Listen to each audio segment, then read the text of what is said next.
So now we have a special keynote for you to end our meeting before adjournment. It's very timely. It focuses on the impact of CASA's work that you've heard about tonight, and it highlights one of our newest programs that's now in more than 20 communities across Alberta, our CASA classrooms. So I would like to invite our panel members to come up, and we're going to have a panel discussion about CASA classrooms. So if our panel members could come up to the stage, and Janet as well. Janet is going to moderate this. I want to just tell you a little bit about CASA Classrooms before we get started. So CASA Classrooms launched in 2023 with 2 schools in the Edmonton area. And of this month, we're now in 20 schools across the entire province, providing care where kids and families need it, which is closer to home. And because this is so near and dear to Janet's heart, I want to turn this back over to Janet Hancock to introduce you to our panel members tonight and lead a discussion about CASA Classrooms. And you're going to hear from a variety of people that are not just involved in CASA Classrooms, but receiving care through CASA Classrooms. So thank you everyone for being here. And Janet, I will turn it over to you.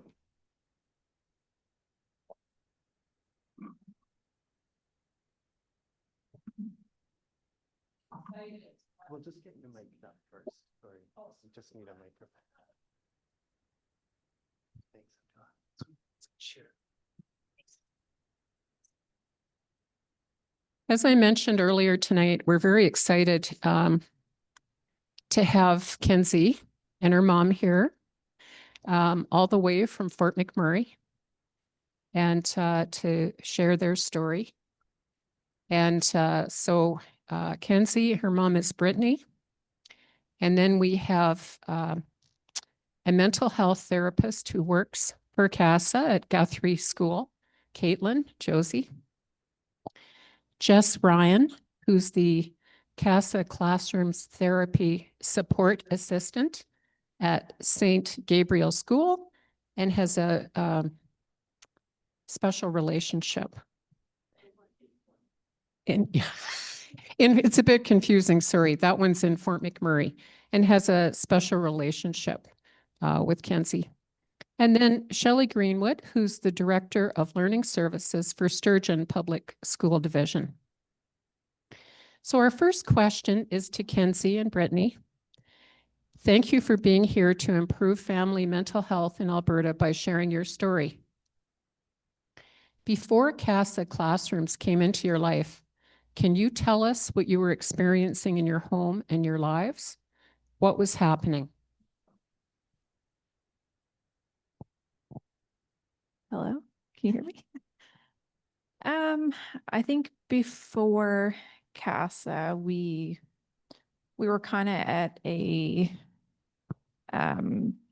loss. We were to the point where she was no longer allowed in school. The resources and supports just weren't there.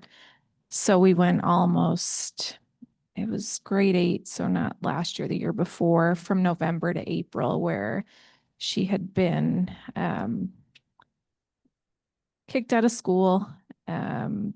Basically, we were told we can't help you. There's nothing else we can do. We don't have the resources to help. And things that I would suggest as a mother that I knew would work were quite opposite of what would happen in the public school system. And that would happen at CASA. So it was quite difficult as a parent to be told that you're kind of on your own with your child and there's nothing else we can do. So there was no education happening. We were just kind of left on our own. Yeah, I feel like there was nowhere else for me to go because kind of had all my chances used up and I feel like I had nowhere else to go. So yeah, me and my mom were butting heads a lot. Looking back, it's kind of crazy to see where I was and now where I am.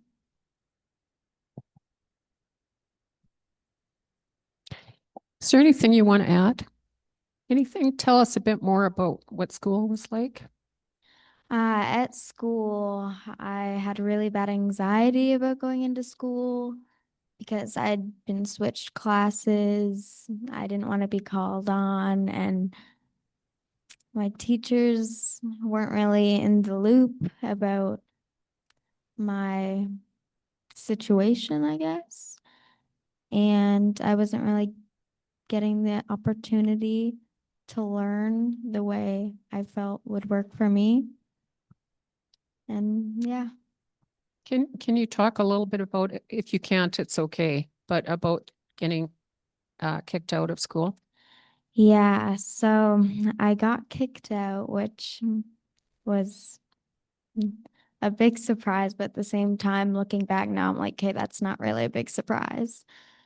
But I wasn't in school for like 6 months. Like I just was at home. Like there was nowhere for me to go. I wasn't doing anything, and I was already very behind in school. Like my grades were not anywhere close to where they should be.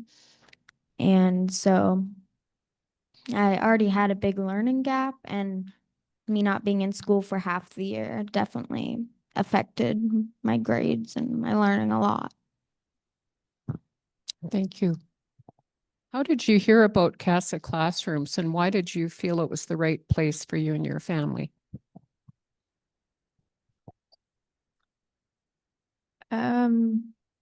We didn't really have any other options. This was it. And I think originally Kenzie saw it as a kind of, this is my chance to get back into the regular school system because they're not letting me back in. We heard about it through the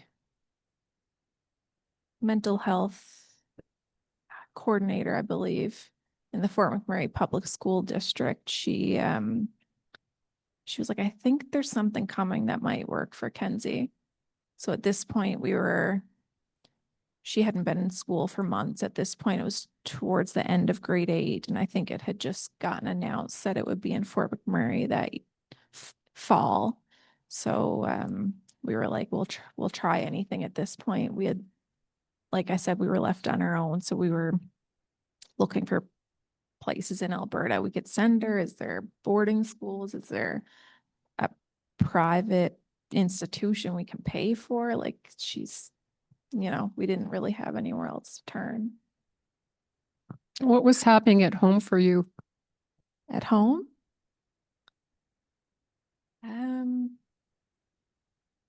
We were in survival mode, basically. We gave up on trying to get her to school. We were just trying to keep her alive, and we were happy with that. So we gave up on school. She was done in April. We continued on. We went on our family vacations and didn't push school anymore. And I could kind of see the cloud lift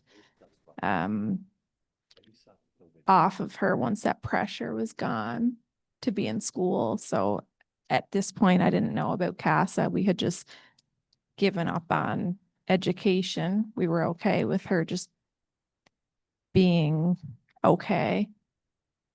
And we were just trying to raise 2 other children at the same time. So Just get through the day is what I hear. yeah. Yeah. Yeah. Thank you both for sharing that. Next, I'm going to turn to Shelley. And Shelley, her position again is Director of Learning Services for Sturgeon Public School Division. And Shelley, I think it would really help us if you could talk a little bit about what you see happening in student populations right now. Excuse me. We have seen a very big increase in students with anxiety, depression, really just not having the ability to come to school. Just pretty much Kenzie's experience is not only Kenzie's experience. And it has been an increase. We have teachers that aren't necessarily well-versed in how to support kids. So having to work on that and ensuring that there's professional development and that our kids have people who know what to do in order to support them, because we look at our kids as kids first and then students, recognizing that they can't be in a place to learn if they're not in a place of mental health.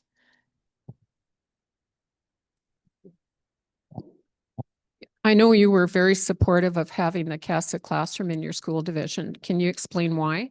And tell us a little bit more also about some of the obstacles you had at the beginning. One of the reasons Sturgeon was so open to the idea was because mental health in rural areas, I'm sure everyone knows this, is really difficult to find quality mental health. And being able to bring mental health into our schools where our kids are so that they can actually access it is a phenomenal idea. So we were very excited to even just hear about it in the beginning. There were some barriers that we had to consider. So we have a board of trustees who had to agree that this was something that we were going to engage in. And our board was very excited about that opportunity as well to see how it would come out. We did have concerns with transportation, being a rural board. How do we get kids to the classrooms in the first place? And we didn't want to limit it to just the ones that were in or around the school that the classrooms were provided in. We did end up having to move one of our classrooms to a different location just for ease of transportation. It turned out we had one school that all of the buses happened to go to, so it actually worked out better that way. One of the other considerations was how do we partner with our neighboring divisions as well, so that everyone has an opportunity to access mental health classrooms. So just working with our community partners and our divisional neighbors on how to provide that opportunity to everybody and work together in order to do that. There was a lot of conversation along the way and a lot of growth, especially in the first cohorts of CASA Classroom. We certainly were strong partners with CASA. We had to do it together. It would not be successful if it was one model or another model. So we definitely had a lot of open and clear communication around what the idea for CASA Classrooms was and how to best support our kids. One of the other considerations was the support for CASA Classrooms didn't necessarily take the kids that were the highest acuity and behavior, and people were like, well, who is a good referral then?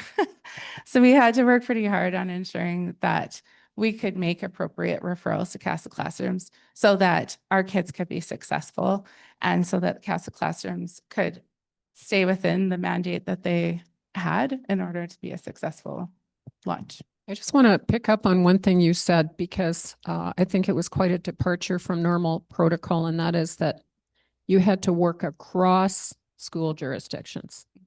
And for those of us in the system, we know that that doesn't happen very often. And so that would have did that take quite a lot of meetings? And what did that involve probably? We had meetings before we even knew we were going to have a CASA classroom to see what the desire in our area would be and see who the best partners would be, because geographically we had to also consider, can their kids actually get to these CASA classrooms? So who are we best supported by?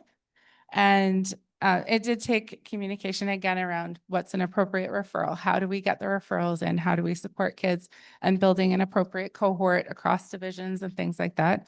So it was just a lot of collaboration and being on the same page and having clear answers to questions along the way.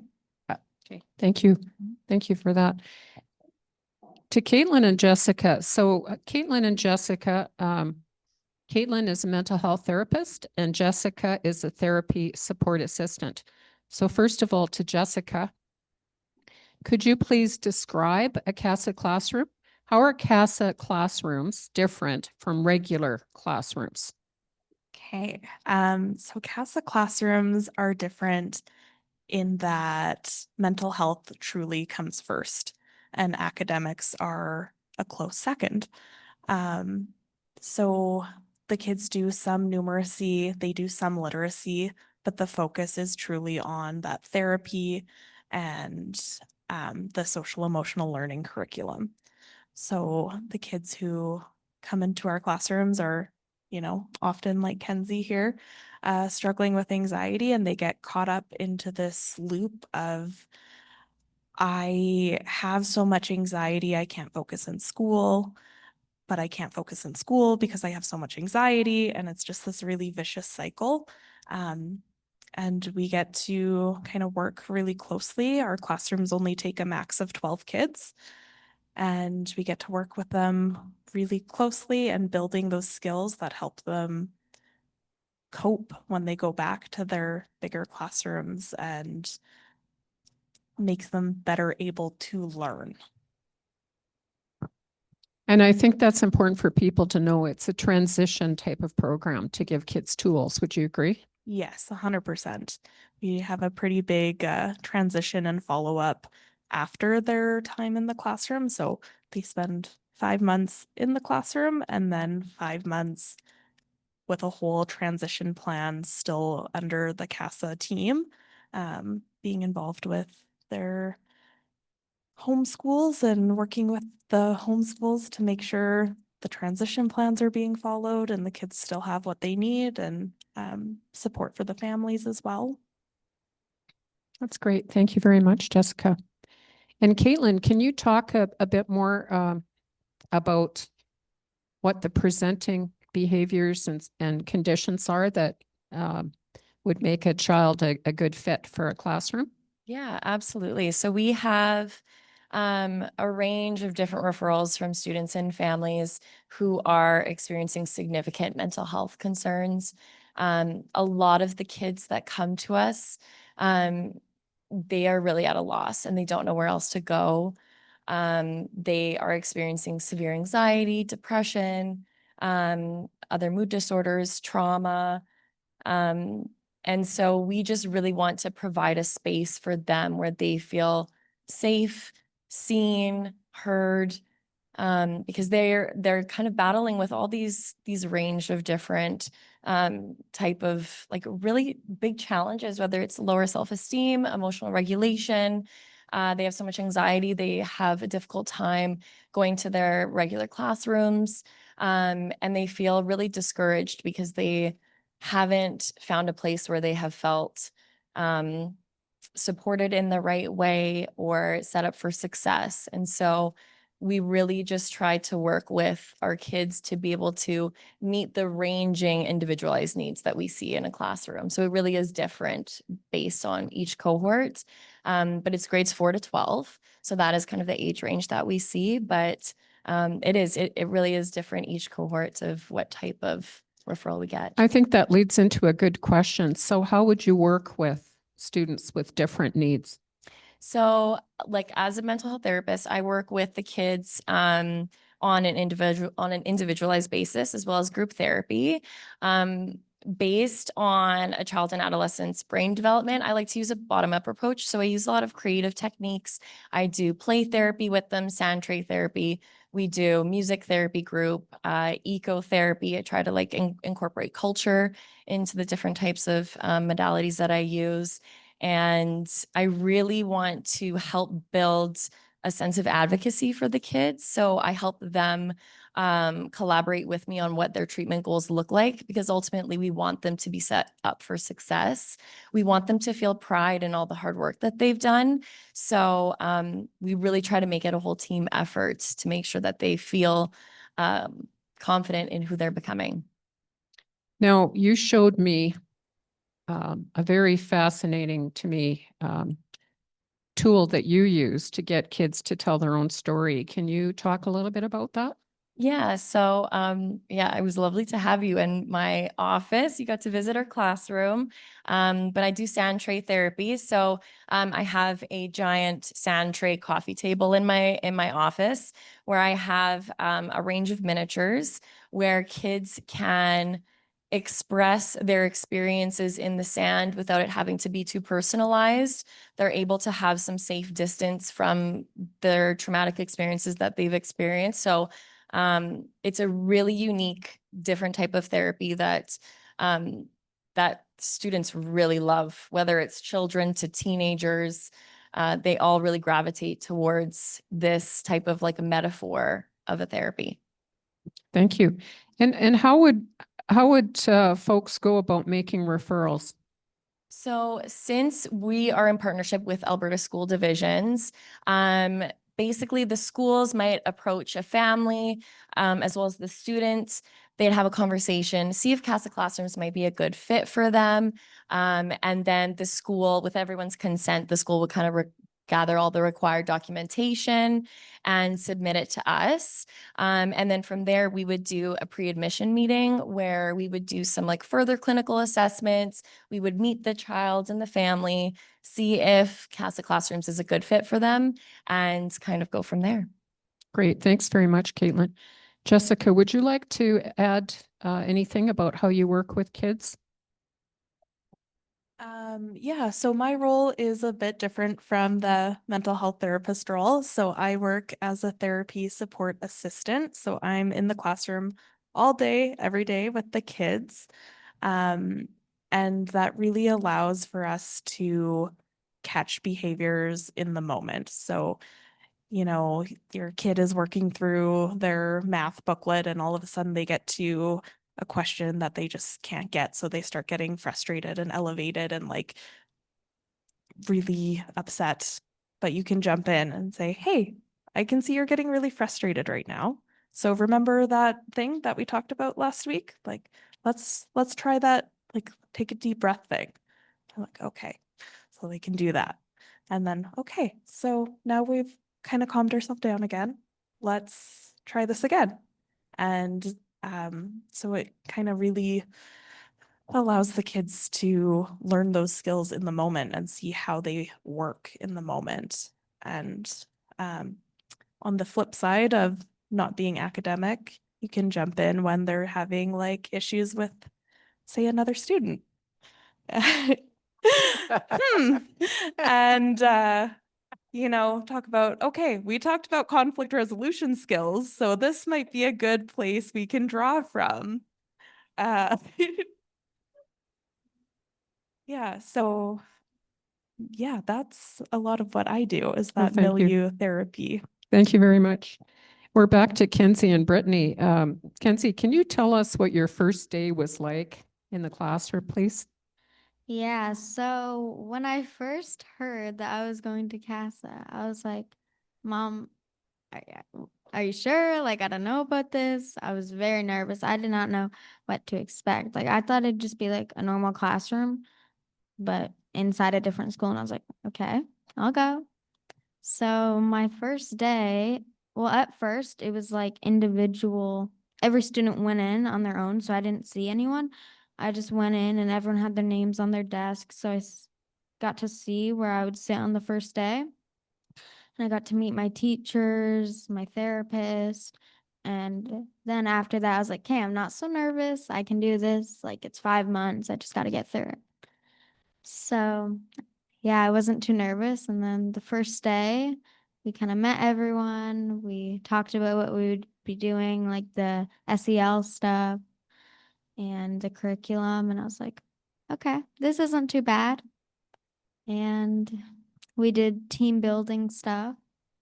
Like, I remember once we had these Lego things, and everyone had to work together to build like a house, but on everyone's sheet, it only say like door or window.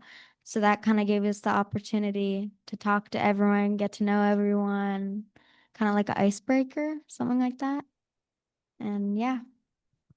So can you talk to us, give us a story of when you became aware that the classroom seemed to be helping? So at first I was like, "Okay, this isn't gonna help me. Like, this is not gonna work." But then it took a few months for me to look back and be like, I'm handling situations a lot different now. Like I used to get very frustrated very easy and get into arguments with other students and stuff like that. Like if someone annoyed me, I would just be like very worked up very quickly. And then after a few months, I would look back and I'd be like, oh, I'm not reacting as easily now. Like I can just sit there and ignore it if I want to, which I could not do before. Like I could not ignore something that would make me mad. But then I was like, oh, this is working. Your mom is moving her head like she's thinking a lot. What do you want to add, Brittany? It was much the same at home, right? Like I didn't understand anxiety before this, but it was almost like a boiling pot all the time. So even though she was going through that, I mean, I still kept a lot of structure and strict rules in the house. So if I made a decision, she didn't like it. That was it. It took a lot of work because it would be hours of her overreacting, would be putting it lightly, I guess. But you know, she wouldn't accept an answer, and the same thing would happen at school before CASA until it would just blow up. But of course, at school they had to send her home. At home, I mean, I had nowhere to send her, so um yeah, it was the same thing at home. Like it would be, you know, it was huge emotions. And then we noticed not long into the program, and it's obviously a continuous work, but yeah, the way she reacted to things and could have a conversation and yeah, completely changed. Thank you. That's wonderful. Caitlin and Jessica, describe a typical day in the classroom. Explain how the classroom assists students to be more successful academically. I think we've done a good job there of talking a lot about the classroom, but maybe you could just highlight this topic of academics, because people might wonder how do academics fit into the conversations we're having about therapy, for example. Yeah, I think this will probably vary a little bit from classroom to classroom, so I can speak to how it works for us in Fort McMurray. Our kids do like a block of English in the mornings, a block of math in the mornings, and a block of social emotional learning in the mornings. And they do the same kind of thing in the afternoon. So I find it really unique about CASA that they can kind of find where the kids are at. So we do some assessments and we start them where they're at. We're not, okay, you're in grade 8, you need to be doing grade 8 work.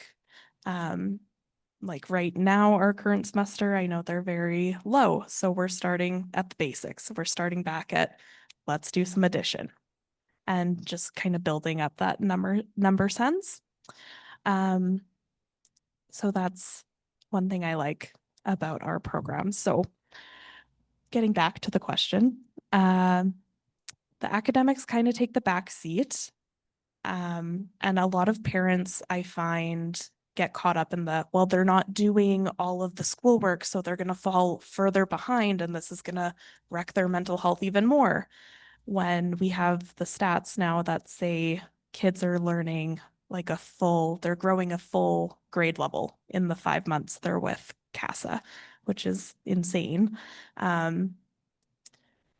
So what really is happening is they're learning how to learn.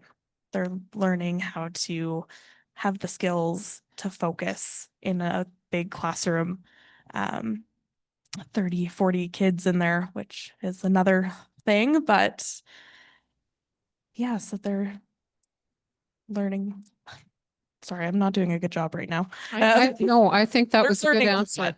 No, I think it was a really good answer. And I appreciate that. I'm going to move over to Caitlin now and just ask her the same type of question. What can you describe how the growth works? Yeah, I mean, it's it is pretty remarkable to see the growth that our students take over a semester. I know Shelley and I work closely together, and we are pretty floored each semester. Kids will come to us feeling dysregulated, lonely, like they don't belong anywhere. They're angry, they're anxious, they're at pretty low points. And over the semester, their confidence really grows. They are able to work through some of those, social challenges that they might be experiencing. They increase their confidence, and um, they're able to use different coping skills that they weren't able to use before. And you really just see a light in them towards the end of the semester. It's pretty beautiful. That does sound beautiful. And we're going to hear from Jessica a specific story of her work with Kenzie. Yeah, so I'll talk a little bit about like specifically the growth I've seen in Kenzie. So Kenzie came into our classroom. She was part of our very first cohort, and she is very small in stature, but she is big in attitude.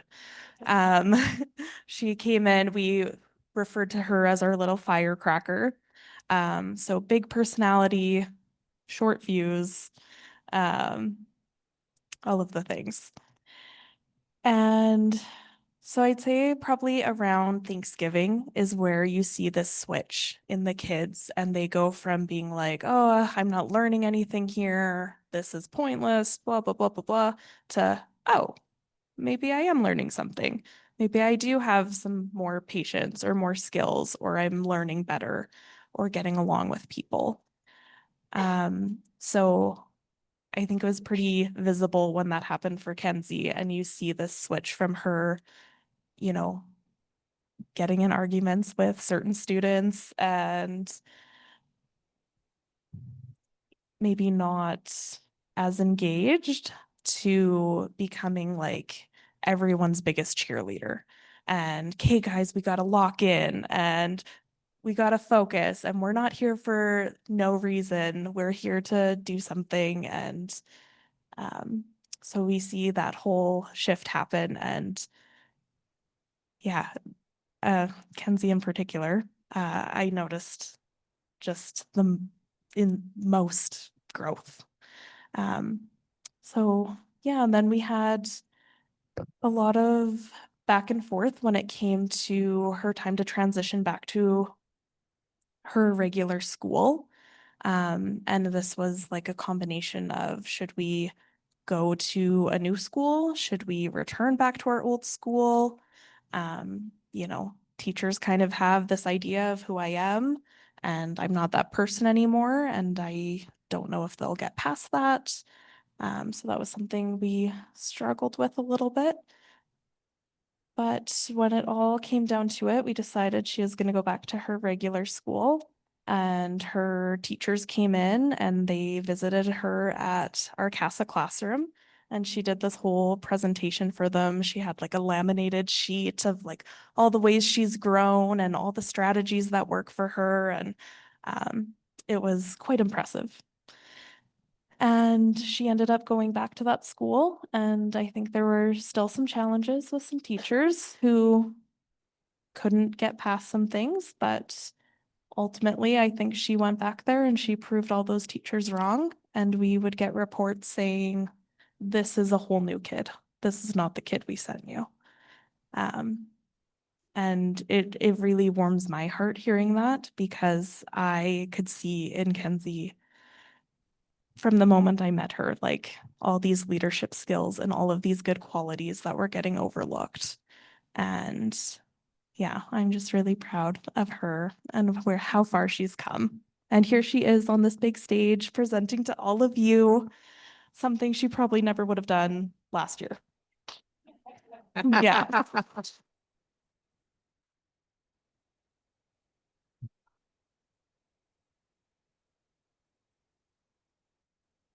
We're going to go to Shelley now, but I think you did a really great job there of helping us understand. And one of the things that we heard is your ongoing commitment. And I think that's a huge part of things. So I just want to mention that too. Shelley, how does a classroom like this impact in a broader sense the community, the school division, other students and staff in the school? What can you tell us? There are so many things. We probably don't have enough time for all of them, but I'll highlight a few. One of the excellent things is the partnership with the CASA staff. Like Caitlin and I do talk regularly, even just about things, bouncing ideas off of each other and things like that. But they also provide professional development and RPD days and things like that. And we actually have multiple times had to move the location of the PD because there were so many people trying to get into it. So we did have a classroom of 30 set up, and we had to go to the drama room to have 85 people in the room, which I think speaks volumes to the work that's being done, because people want to be there and hear and learn about what they can do to support their kids. But it also speaks to what's happening in divisions and classrooms, because it speaks to these teachers are going to find out more about mental health, because they absolutely know that kids like Kenzie need to be known as a human being first. And Kenzie and many other students can't access learning at all. And so when they talk about growth in the year through CASA, or it's a year because they got 5 months after the fact too, the kids have a sense of they can do it again. They often come into CASA classrooms and they feel like they can't do anything. They haven't been successful in so long. They're not going to be able to do anything. They're not going to get anything here. But when they get that sense of achievement, like I can do things, I can be successful, they come back into their home schools with that anchor of experience of success, with the continued support of the CASA staff for an additional 5 months, and in some cases even a little bit longer. But that has changed even our understanding of mental health from a school division perspective, because we now have CASA at our fingertips to ask those questions, to get a good understanding of our kids, to ask those hypothetical, what do you think about this kind of idea? And just building that relationship, it will continue forever. You're stuck with me. That's such a great lead into the next question. And the next question is for Caitlin, but thank you very much, Shelley. And that question is, talk a bit more about the handoff, the warm handoff, which is something that we hear from Bonnie all the time. And one of the amazing things that CASA does at various levels. Talk about the warm handoff, and also please talk a little bit about what was alluded to earlier by Jessica about some, and how Kenzie felt about some teachers' responses. Yeah. So ultimately, we are borrowing students for 5 months, and we always want to ensure that each of our students feel that sense of connection to their original schools. And so right off the bat, we now start with connection visits, where our CASA team becomes mobile. So we will support the students in their homeschool environments and give them an opportunity to be able to practice the skills that they're learning, as well as to be able to support their teachers in understanding how best to support those students as well. We really want to make it a collaborative experience, and to really help empower students to feel like they can do this when they go back to their original schools. And so we do that right off the bat. And I think there are challenges that come up with a lot of our kids are misunderstood, and they might be labeled. And that's part of our job, is to be able to break down those labels and to show, the staff and the teachers who they really are, and to be able to give them the opportunities to be confident and in who they're becoming. That's great. Thank you. And would the two of you have some recommendations for improvement? I think we still are a very new program, And so we're learning and we're growing each year. And I think something that I know we've talked to Brittany prior, something that we would like to kind of build upon is maybe the way that we work with our parents and families. And we know that each family has very different needs from one another. And so we're really trying to work with our families to see how we can best support them and help them feel included in the process of the support that we're offering their children. Brittany, do you want to add to that? Because you mentioned that when we were doing a bit of a run through. Can you talk about that? I think the only thing that I would have liked, and it, not really from CASA, I guess, but was like more family collaboration. Because I think when you're going through that, you're kind of looking for people that are anybody that's going through the same thing. So I think that was something that I would have liked more of at that time, was to, I guess, hear and bounce things off other parents that were also in the program at that time. Can you also talk to us a little bit about how things have been since the CASA classroom for you and your family?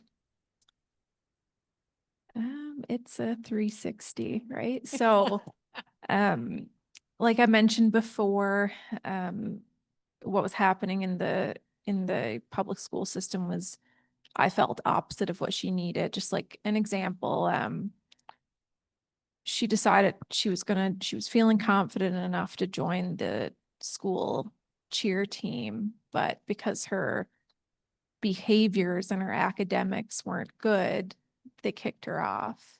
Whereas I knew that, okay, well, she's getting some confidence back. She needs someone to believe in her to change, but they didn't see it that way. So once she went to CASA, she built that confidence and got back into competitive cheerleading. And once she had that confidence back through CASA that gave her room to breathe, it was really her willingness to dig in her heels and get back on track academically and put the work in, because she had that chance at CASA to just breathe and really become a good advocate for herself once she got back into the public school. I really didn't have to do much. She advocated for herself really well. So Wow. What was it like to go back to that tryout situation? I was thinking the cheer team. How tough was that? Well, the school cheer, it wasn't competitive cheer anyway, so it's like, it's a loss, but not a huge one. So then I joined competitive cheerleading, and I enjoy that a lot more anyway, so. Dear. And how were you able to have that confidence to go back to that school and, you know, everything you'd had to deal with? What sort of kept you going there? Well, I did not have any confidence joining CASA. Like, I feel like my self-esteem was really low, and I could not pick up for myself at all, like at all. So I definitely learned how to do that at CASA. And even when I went back to the school I was at before, I was like, okay, I'm going into it knowing that a lot of people are going to have this view of me that is my past self, and I'm just going to have to prove them wrong. And well, not a lot of, but definitely more than a few comments were made by teachers saying, like, that I haven't even met before, being like, oh, I've heard some stuff about you. And I'm like, oh, I don't even know you. And but I feel like I've definitely had the chance to prove all of them wrong. And I still have to do that. Teachers are still coming up to me and being like, you've really changed. And I'm like, it was hard, but it was so worth it. Can you talk to the group here about the difference in your attendance, your marks, everything you want to say? Because that's pretty big. Yeah, so before CASA, I was not like I would refuse to go to school. I'd be like, "No, mom, I can't do it. He's gonna call on me. I'm not gonna know what's happening." Like I had really bad anxiety about going to school. And part of that was my grades too. Like I was miles behind everyone else. I did not know what was going on. It was like my teacher was talking to me about math and it was like he was talking in a different language. Like I did not know what was going on.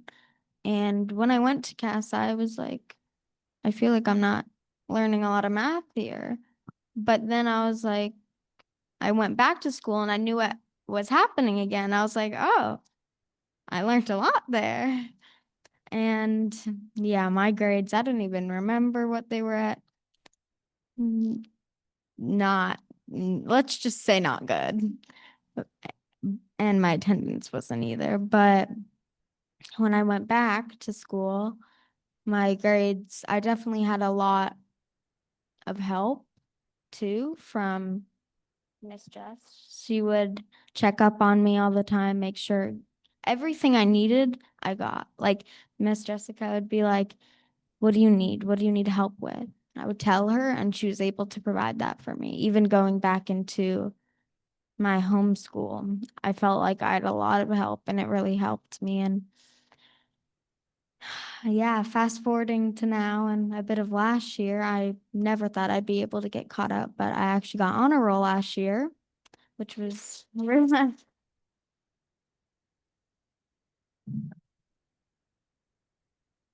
And I never thought that would happen ever. Yeah, I didn't. And now I actually want to be a teacher. Aw. That's amazing. You'd be an amazing teacher. Thank you. Why do you want to be a teacher? Well, I want to help other students, of course, like me, who have been misunderstood, didn't really get the chance. Like CASA was definitely a second chance for me. And yeah, I just want to be able to help other kids in similar situations.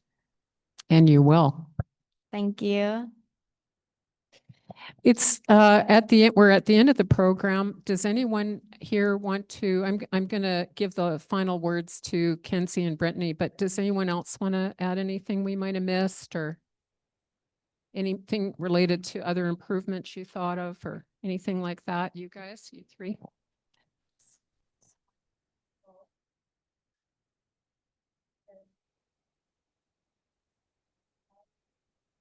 Thank you. And is there anything else you'd like to say, Brittany? Kenzie? Just thank you to everyone who made it possible for me. And thank you guys for giving me a second chance. Thank you.